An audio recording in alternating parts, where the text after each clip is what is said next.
Hey, welcome back. My name is Jay Oza. I'm a writer, speaker, and executive coach, and always a student. I just published this book last year titled Winning Speech Moments: How to Achieve Your Objective with Anyone, Anytime, Anywhere. If speaking is important to your success, if you believe that, pick up this book.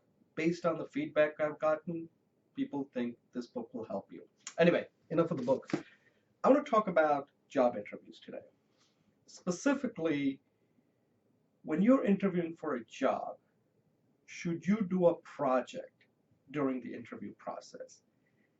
This is something that's becoming quite common now, where a company will ask you to do some kind of project. And the question is, what do you do? You have to think about it. Should you do a project? Will that help you get a job?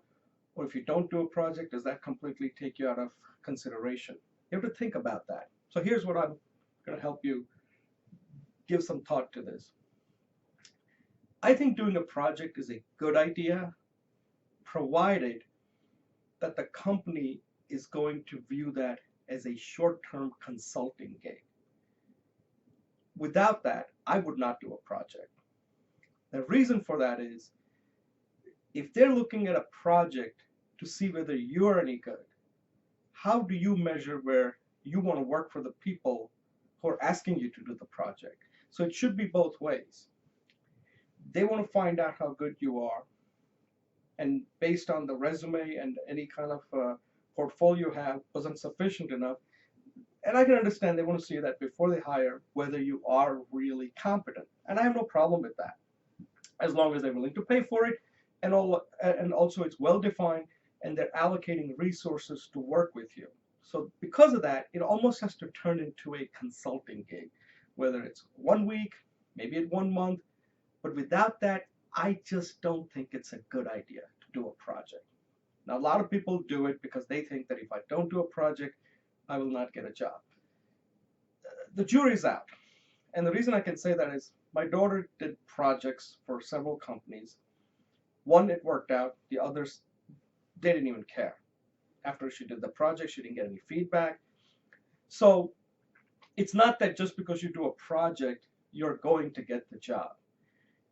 If they're asking you to do the project, just like you would if somebody's asking you to do the project, define the project, ask who do I work with, and how do I get paid, because they're sucking up your time. So that's what I would do.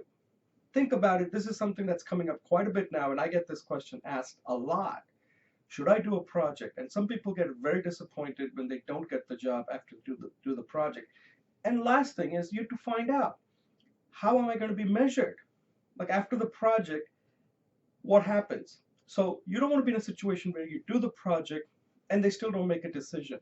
Project has to come at the end, provided they like everything, but they're saying, hey, before we hire you, we need to see a project. That's when I would do the project. Means that you get the job if the project is done well. They're willing to put in skin in the game to help you get the project done, because you want to know whether you can even work with this team. And after the project is done, you come together, they're going to make an offer, and at that point you have to decide whether you want to accept the offer. Without that, I would not do a project. You're almost asking to be disappointed. Okay, if you have any questions, comments, let me know. This is something that's very important in getting a job, and if you do it right, it can really help you find the company that you're looking for. And also, the people that are hiring you will feel comfortable that they made the right decision. So it's a win-win for you, it's a win for the company, and I guess if you can work with them, it could be a win for the entire team and the customers that you're going to work with. Okay, think about it. Let me know if you have any questions, and I want to thank you for watching this video.